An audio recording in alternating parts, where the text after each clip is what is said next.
Hi Aries, welcome to my channel, The Fool's Journey Tarot. Today is April 11th, 2020, and this is a general love reading for the sign of Aries for this upcoming week in April. Back by popular demand is Carmilla behind me on her travel cage, which I've dragged into the dining room from the living room.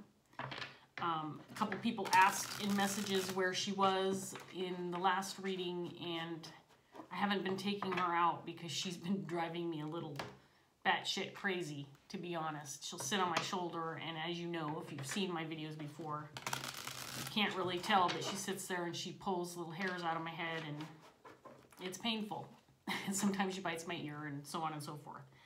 So she likes sitting on her travel cage, as you can see. She's not on her perch, but she's got her food and water, and she just likes to be out where the action is, and this is where the action is in my house, right here in the living room as I do my readings.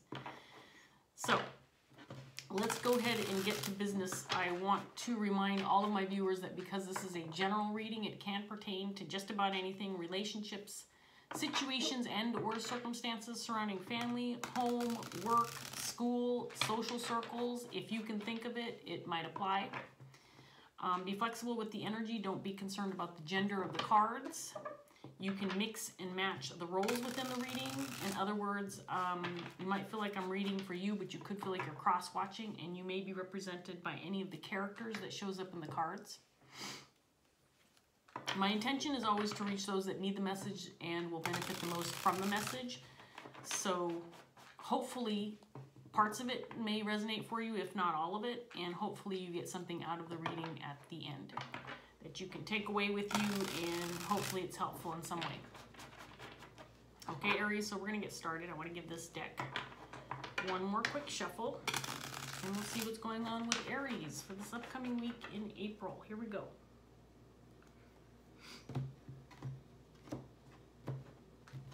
Okay, Aries, so we're going to start off with the Hanged Man, paired with the Nine of Pentacles,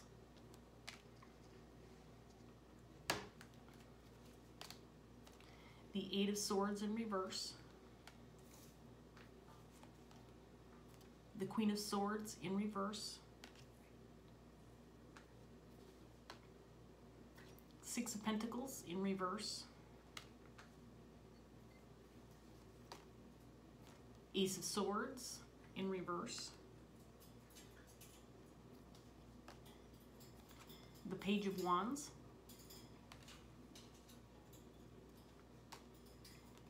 and the Four of Wands in reverse.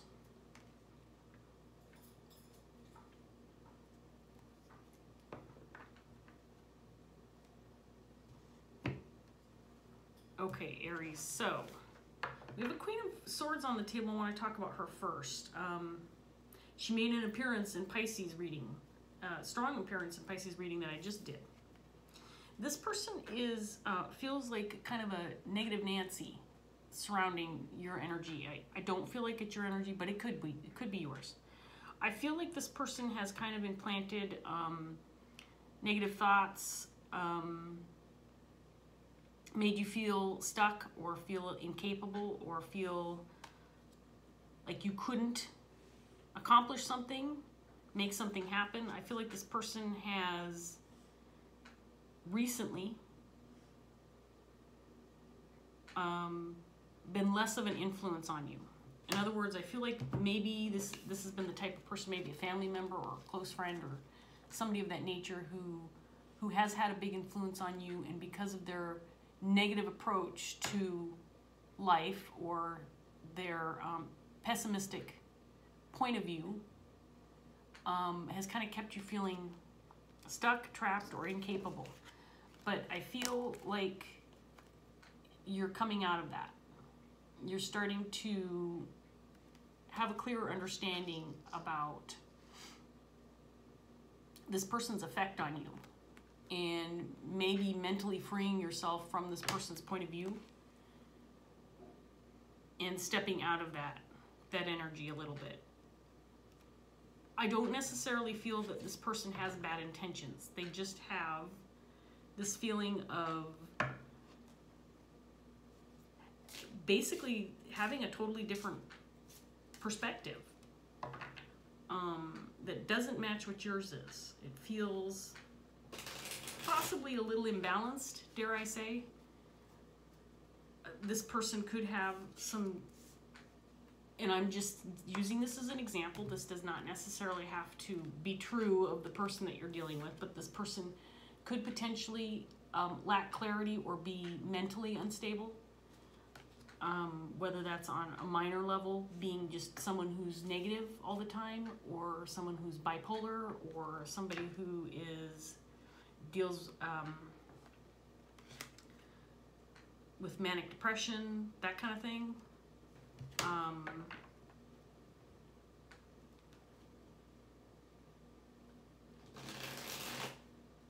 There's a sense that maybe you've realized that about this individual, and that's what's allowed you to kind of free yourself from their influence, is what I have from this first set of cards. Let's see where it goes from here. I might change my mind. And Sylvester is making his appearance. He's been very needy lately. Don't fear for the bird, fear for the cat, just in case you're wondering. Let me get this set of cards out, and then hopefully he'll make himself comfortable where he's not in my way. So we have the Three of Pentacles, Death in reverse,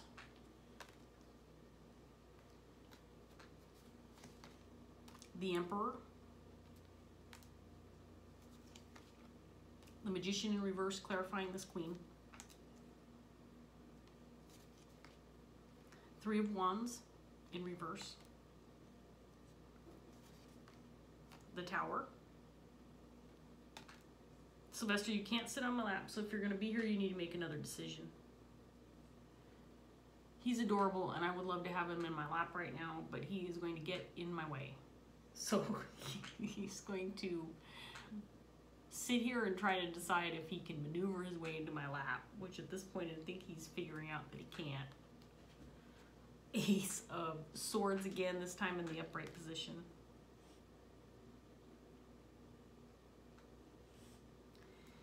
And the Five of Pentacles. So I'm just going to bring this up because it crossed my mind. As you know, the Ace of Swords came out in that first deck as well, and they're right next to each other on the layout here. And I said it came out in the upright, which it did, because in this deck, the upright position is the sword facing down, and in this deck, the upright position is the sword facing up. But it's interesting that both swords are down. And I am going to read meaning into that because it makes sense to me. And it has to do with this Queen of Swords, which again, could be your energy, Aries, but I'm feeling like it's somebody that you're dealing with. I feel actually that your energy is the Emperor. And this to me indicate, now remember, if you're female, and I know I have a lot of female viewers, you can embody the Emperor energy just because it's a masculine energy. This is all about taking control, feeling like you have control, power, standing your ground, standing in your truth, that kind of energy. Very strong, very positive, and I just feel like you've been able to kind of lift a burden, release yourself from this energy, this Queen of Swords, who has the Magician in reverse, clarifying her energy. Magician in reverse is all about this trickster energy, or someone who's manipulating others, somebody who is maybe pulling the wool over somebody else's eyes. I do feel like this person manipulates with their words, communication, their ideas, and I feel like this person's kept you stuck or feeling incapable. Again, there's a lot of energy on the table indicating that this person could have been causing you to believe that you weren't capable, or there's just this negative perspective this person has. And I feel like you've come to an understanding that this person just doesn't see things the same way you do. That this person lacks in the department of positivity. Let's put it that way. It's really interesting because so far this reading is a little bit similar to the Pisces reading and the Aquarius reading I did yesterday. Where, you know, and it's possible because in this day and age when we're all self-quarantining ourselves, right? Staying at home a lot, maybe being around family members and people that are close to us more than we would if we were doing our day-to-day. Many of us not working the 9-to-5 type thing where you're not around family members all the time, or you're not around those that you're close to. And I mean by close in proximity in your day-to-day life. And I feel like this could be that type of person where you spent a considerable amount of time with this person and you're just starting to realize, because of the amount of time that you're spending with them, that this person has a totally different perspective or outlook on life than you have. And to a certain extent, just has the sense of lacking. Kind of this woe is me attitude, like, you know, things are crappy, things are never going to be right, and maybe just a little bit unstable.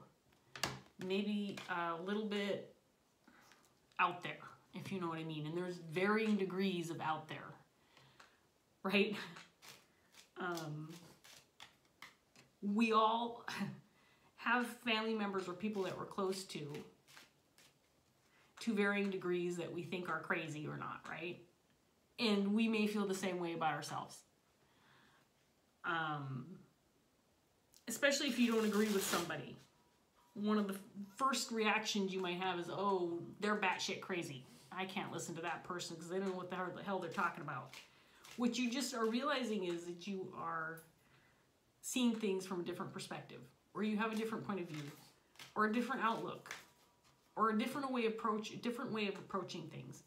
And that's what I have from these cards, from this Emperor, and in your underlying energy with this Nine of Pentacles Death card in reverse, that you just have a different outlook, different perspective than this person has. And so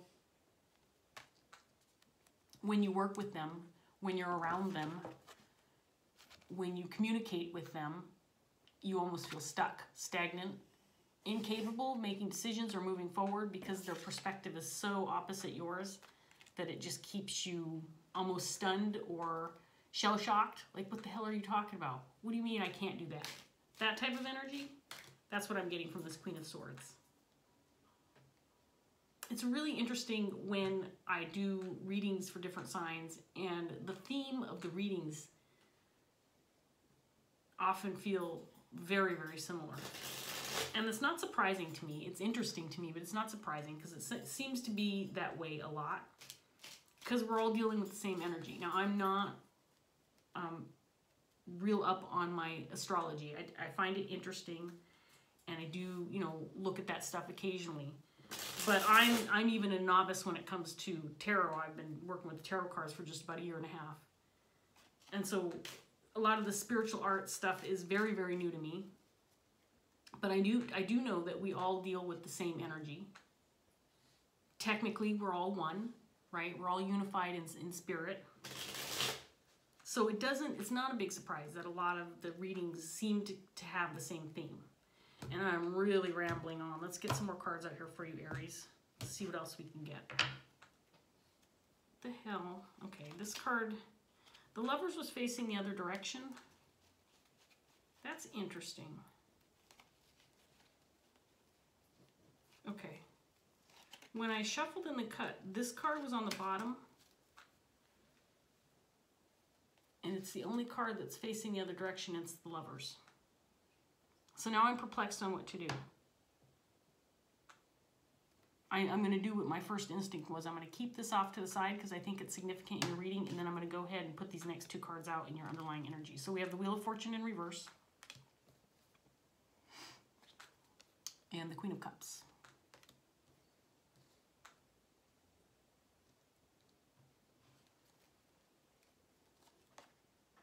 4 of Pentacles.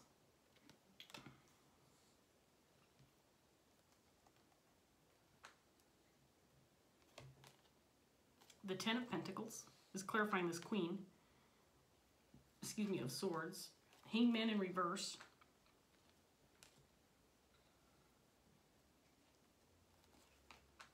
The Page of Pentacles in reverse. the Ten of Wands in reverse, and the Page of Cups in reverse. So here's what I got from this next set of cards. I feel like you're connected through family in some way with this Queen of Swords. The Ten of Pentacles is my family card. Can mean legacy or family or contracts, connections with groups of people that you're close to, building something. This is about abundance, lifelong goals, achieving lifelong goals, or things that you're working hard for. I feel like this person might be connected with you through family. Again, and I thought that at the beginning. Especially with the Lovers coming out here in that weird way. The Lovers does not have to indicate a romantic connection, but it can be. So this could be a spouse or a partner in some way, shape, or form. I do feel that because of that energy, that this person is tied to you. Someone that you're not just going to walk away from. But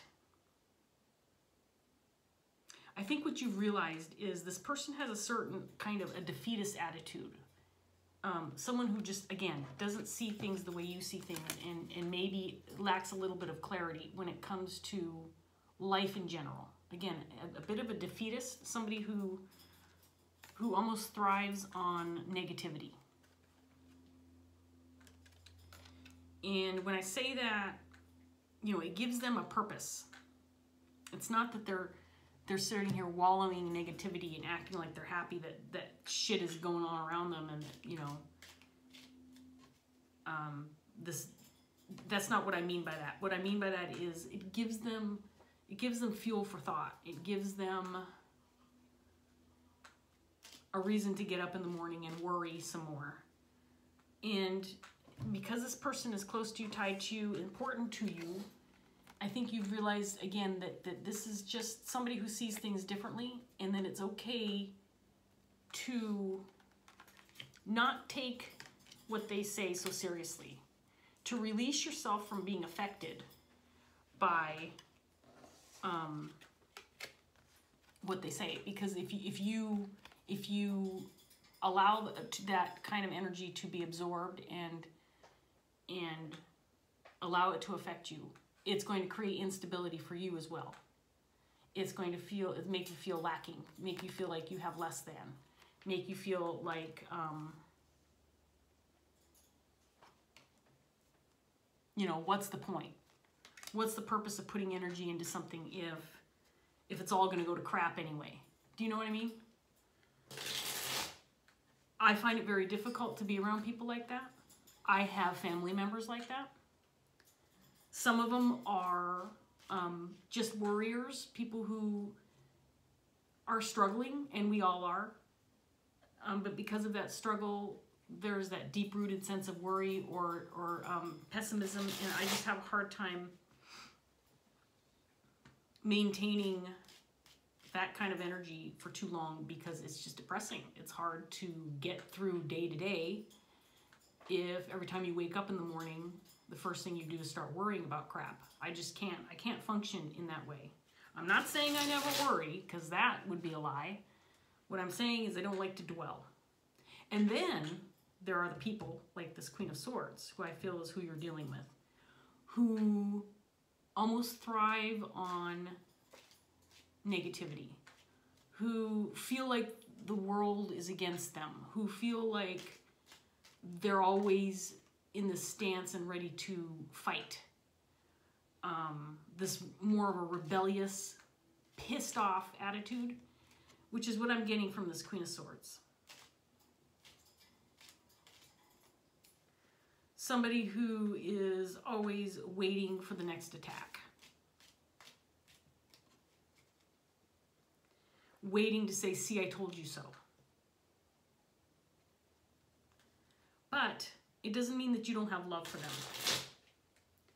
and compassion, just because they don't see things the same way that you do. And that's what I'm getting from this Queen of Cups. Now, here's where I say, you know, don't mind the gender of the cards, because I do feel like this is your energy as well as the Emperor.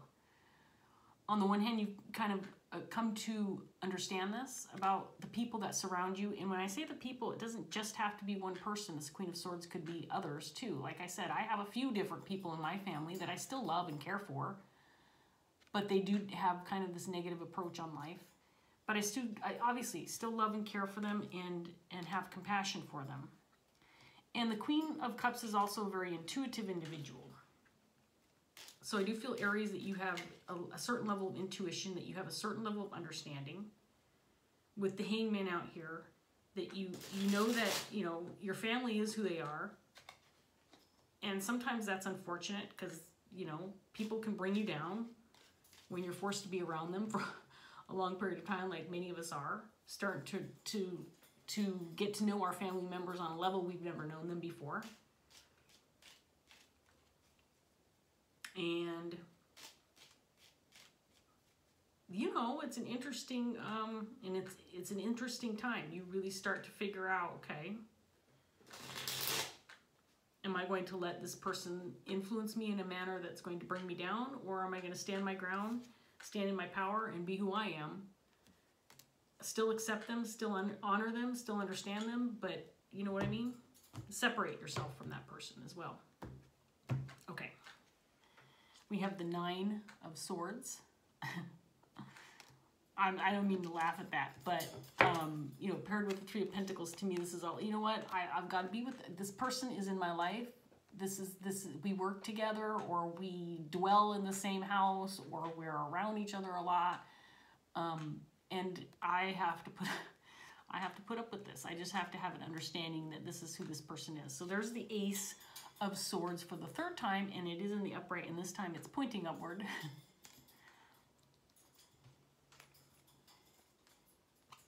Knight of Cups,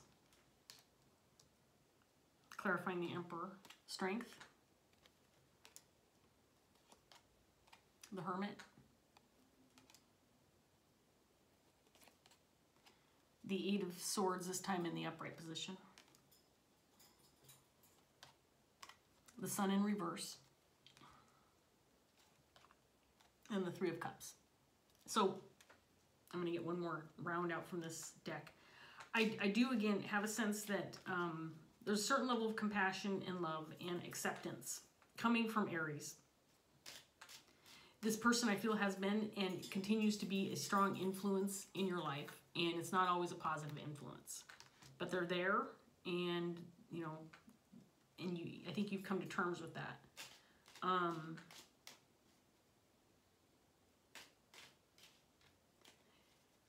There is a sense that while you have released this feeling of being trapped, a feeling of being influenced in a negative manner, or having to adopt this pessimism or negative perspective, on the other hand, this person, who I call the defeatist, and I'll continue to because I think that's a good word for them, continues to lack clarity on how they can accept something that feels negative in their life and turn it around. Turn it into a learning experience, turn it into something positive. Instead, this person has thrown their hands up in the air and said, I give up, I can't fight this.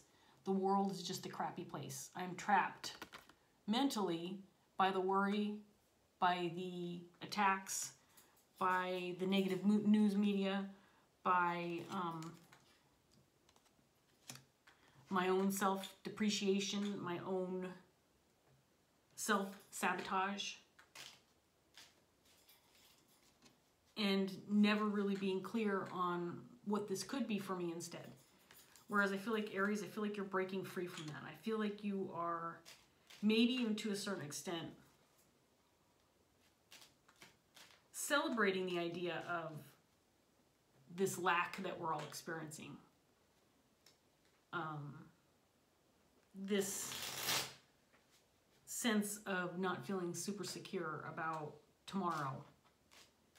And again, maybe, just maybe, we can embrace this and learn from it and gain something positive out of it.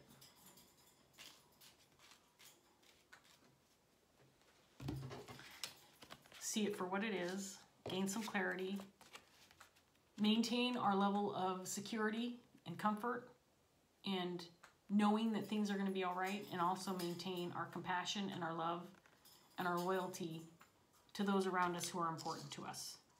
And you know, this person may be who they are, but to you they might, I mean, secretly, they may not say this out loud, but secretly this Queen of Swords might be thinking to herself, you know, Aries is my rock. Aries is the person I go to when I need a little bit of light at the end of the tunnel. When I'm feeling this lacking, I go see Aries, because Aries brings me up. Aries makes me feel better. Aries helps me see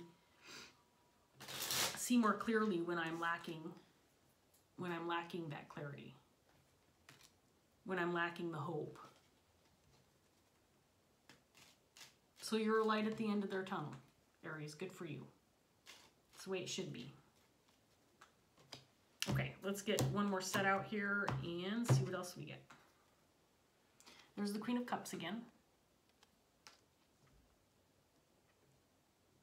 Interesting, because if I had put the Lovers in the place where the Queen of Cups is sitting right now, or next to it, the Queen of Cups would not have been in this reading in the first place, and now she's in your underlying energy twice. So when I say there's things like when that card was turned over, and it was the only one in the deck that was turned over like that, there is a reason for it, and I had to pay attention to it, and then I ended up getting another card in the reading that wouldn't have been there in the first place, and she's back.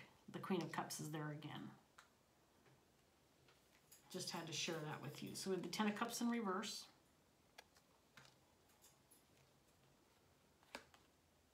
King of Wands, clarifying this Emperor.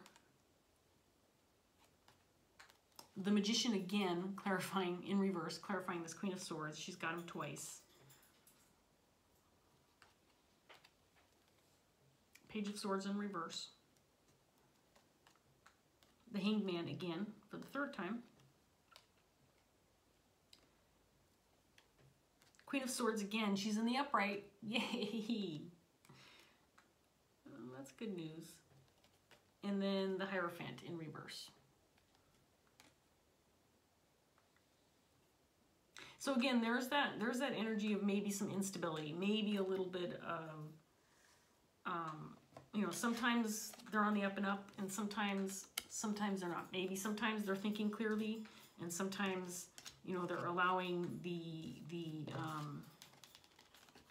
Magician in reverse energy to get the better of them, to get the best of them. And I do feel like this is kind of typical of this Queen of Swords energy, that you know, they're this type of person most of the time, but once in a while, you know, they're thinking clearly, they're more positive, they're more head over heart, making good choices, making good decisions, speaking clearly and concisely, and you can have a good conversation with them. And I do feel that that's partly because, again, you know, they're willing to make these connections and come out of their doom and gloom, their little dark cloud that they generally dwell in.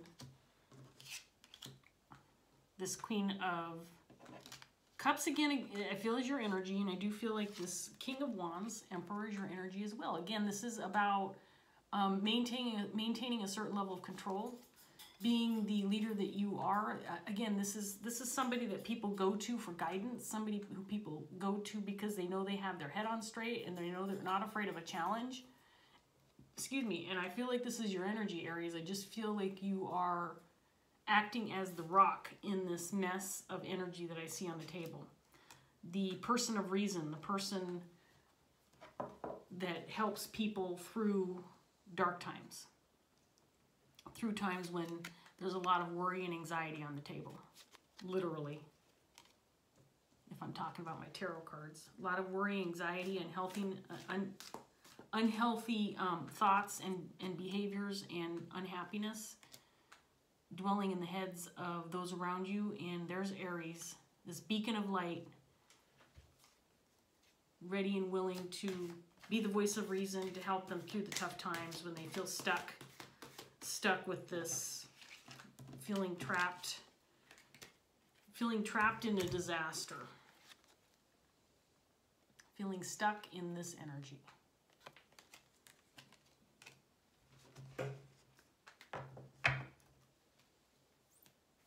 So if you are, this is an Aries reading, it feels more like a Queen of Swords in reverse reading. And again, it could be your energy, this Queen of Swords, if you are feeling this way and you have someone in your vicinity or in your home or someone close by that you can have contact with. A King of Wands, Emperor energy that is this beacon of light for you, and you are struggling with some of this darkness, this pessimism, this worry, this anxiety, then seek out those people like this King of Wands, Emperor energy that I feel like I'm talking to. You are Aries, right? I've never heard of an Aries not being strong and independent and capable and having those leadership qualities and that fire and that facing challenges in the face. That's the kind of energy Aries is known for. And as I said, I'm not an astrologer and I'm not big on that kind of stuff, but I do know that about Aries. Okay. Let's get a Dreams of Gaia tarot card for Aries. And there's Carmilla making her presence known on my shoulder. She's a good bird and she's cute. She's lucky she's cute. This is the one I'm taking, Aries. So we have Two of Air, which is Two of Swords. This is an interesting card and it's got a long description, long meaning if I'm remembering correctly. But I do think it will feel significant to you and relevant, and it might give you some food for thought. So let's do this. We'll read this, and then I'm going to wrap up this reading for you, Aries.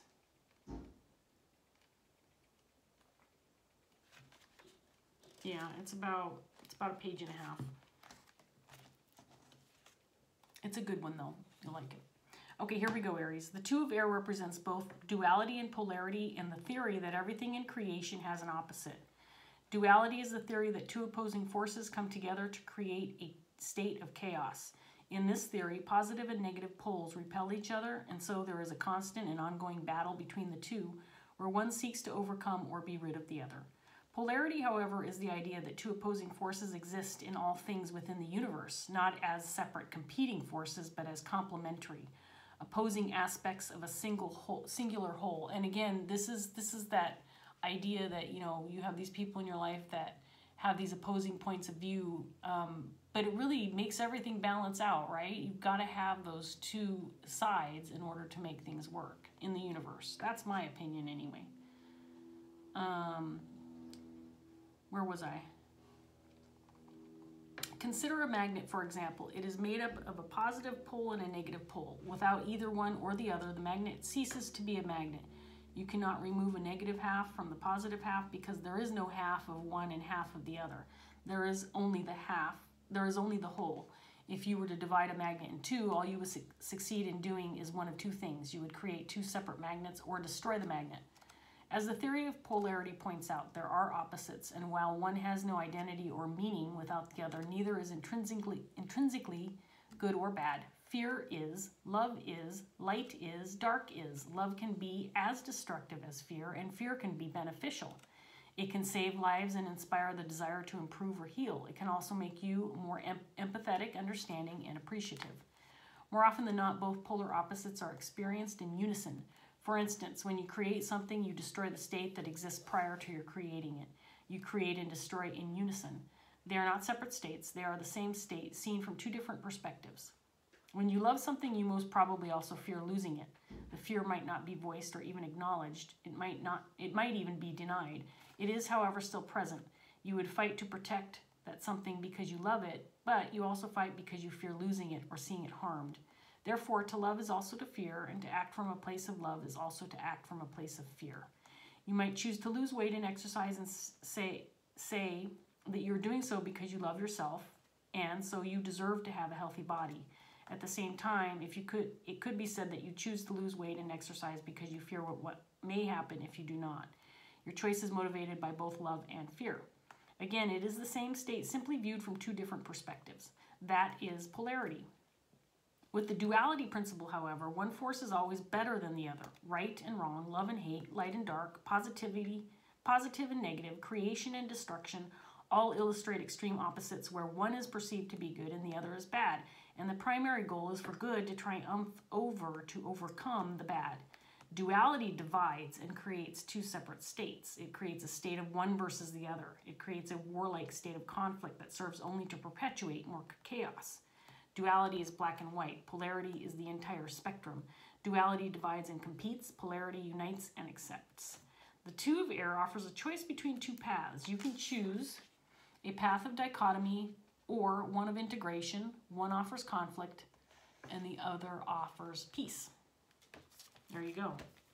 I thought that applied beautifully to this reading, because on the one hand, you've got these people in your life, this Queen of Swords, who is creating duality, right? Right versus wrong. We got to fight. We got to win. We got to battle. Battle the hate.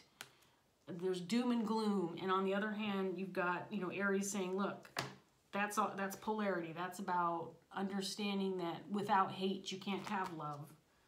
Without struggle, you can't have peace. Without war, you can't have peace. You've got to understand that sometimes you lack, and sometimes you can take that lacking, or you can take that fear, you can take that negative perspective and turn it around and say, what can I learn from this? What can I gain from it? What can I change from that? And I think that's what you're doing, Aries. I think this is a very interesting reading. I enjoyed it a lot. So I'm going to thank you again for joining me. I really appreciate your support. If this reading did resonate, please like, share, subscribe, leave a comment if you want to. And I hope that this reading gave you something to work with and helps you in some way, shape, or form. And I also hope that I see you again soon. So Carmilla is behind me.